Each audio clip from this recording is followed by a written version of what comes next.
Ladies and gentlemen, you have something special. You have greatness in you. Hi, my name is Les Brown. One of the things that we know, that all of us have undeveloped potential in us.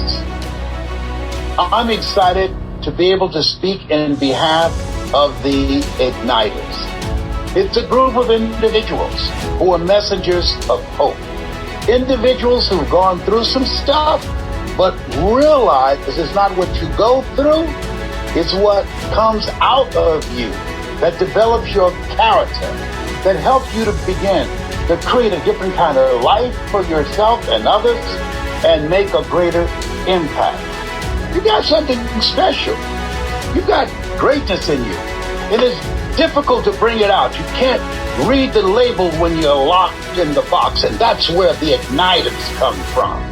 Because when they speak, they will ignite something in you. When they speak, they will interrupt the loop in your mind that says you can't do it. When they speak, and as you watch them and listen to them, what you take in will determine your outlook on life. And the igniters, they help you to realize that when you are pursuing your greatness, being ignited by an unstoppable goal and dream of living the greatest expression of yourself, the world will never be the same again. You got something in you.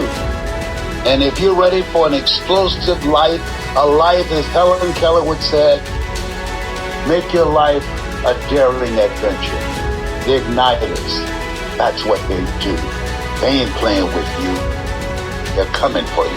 That's my story, and I'm sticking to it.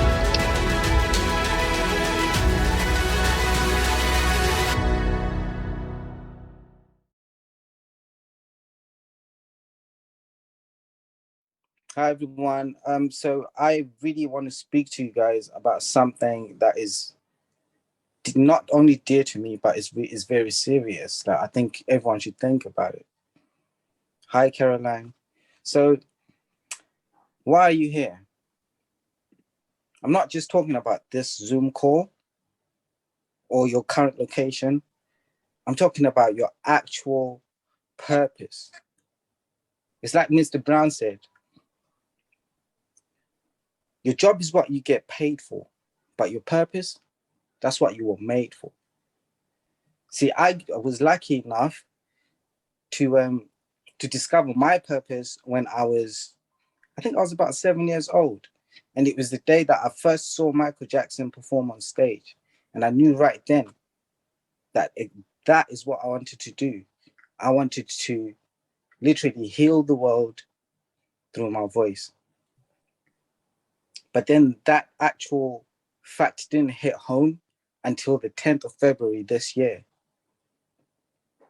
The day started as normal. I woke up early, did my meditation, and went to the gym. And by 9 o'clock, I was at my uni. I was in the studio. And I stayed in there until about 12 p.m. and got a text message saying that I had some letters to go pick up from my old house, right? So I thought, you know what, I could just go straight forward, but I'll go home first and grab some lunch and then go and pick it up because it's easier. And then I'd go straight from picking up the post back to the studio. So went to my house, got there, and as I was making my lunch here, I just felt this urge telling me like, yo, you need to go and pick up your post now. Just leave now, just leave now. And because I felt like I was in alignment from the meditation and the prayers in the morning, I just thought, you know what, let me follow my intuition. Then I walked to my, I started walking to my old house, right? And before you get to my old house, there's this bridge, right, that goes over the motorway. I think it's the A32. And as I'm crossing that bridge, right, I saw this girl and she looked really sad. So I just smiled at her, you know, just to try and spread some happiness and joy, you know, as we do. And she looked at me and she looked down and she carried on walking.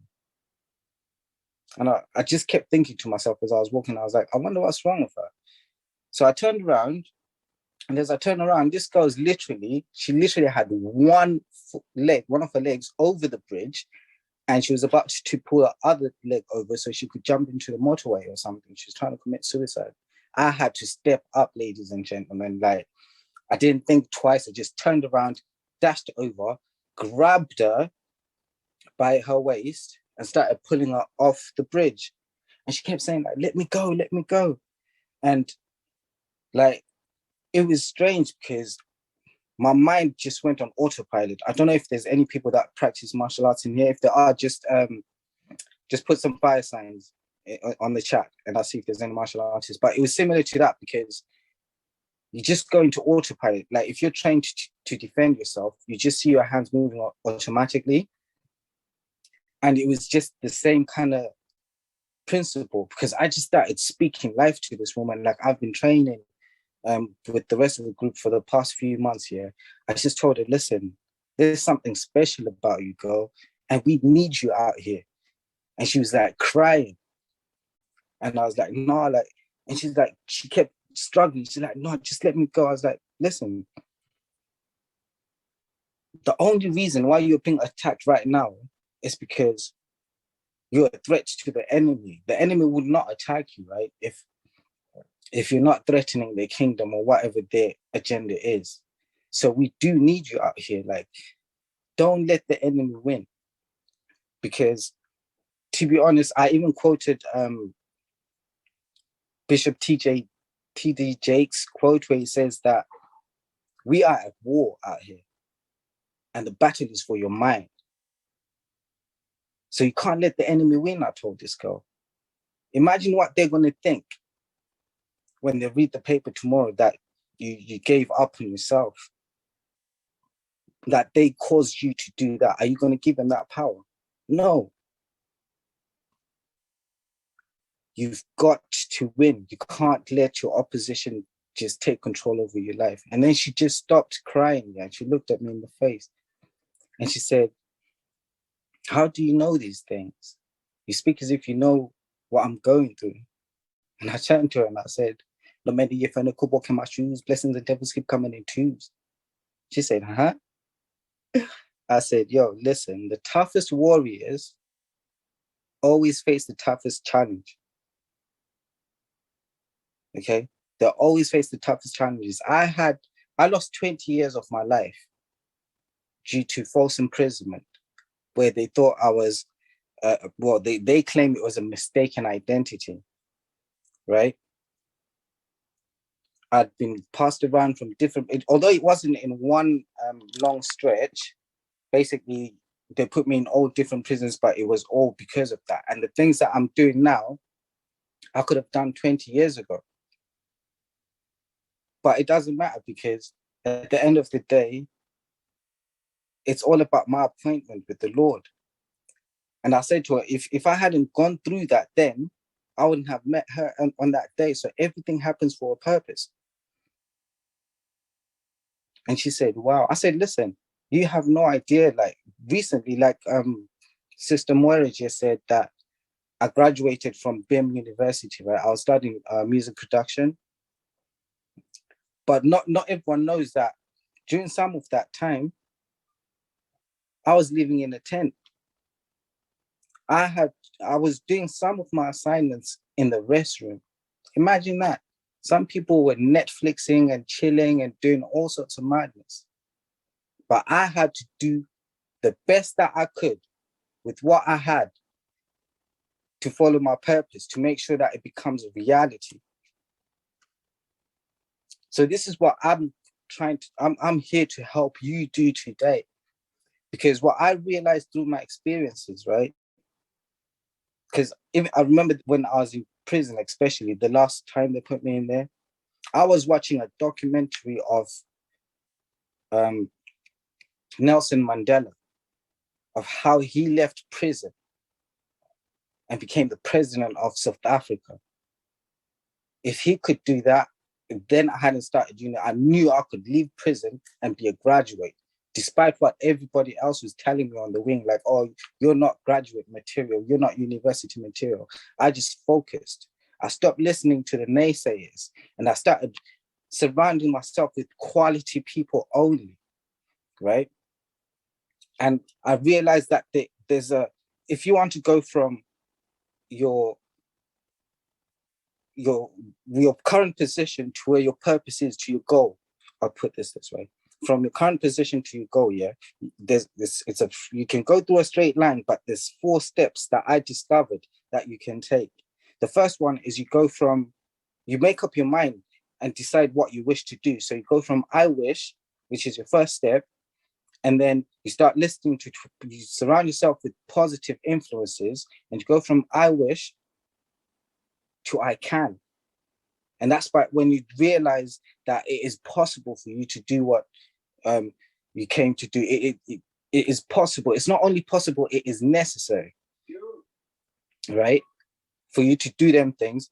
And the next step after that, so I've got a distraction, I'm in a hospital. The next step after that is once you discover that it is possible and it is necessary, you make up your mind and start taking steps every single day, right? To go from I can to I will do this. You have to make up that decision that I will do this despite whatever is happening around me. I'm on a hospital bed right now, right? I'm in a hospital right now, and I knew that I had to pass this message on to you despite the distractions and despite whatever the enemy is trying to do. Yeah, I made up my choice that I wish to speak to you guys. I can speak to you, and I prepared myself. I learned everything that I needed to do, and I knew that I will do it. And guess what? Once I started taking persistent and consistent action towards my goal, I went from I will do this to I am doing it. So that's how you manifest your goals. You go from a wish to I am, which is embodying it. You become what you wish in the beginning. So that is it, ladies and gentlemen. That is how you manifest your goals. I'm in a lot of pain at the moment, but I'm grateful for your time. So bye for now.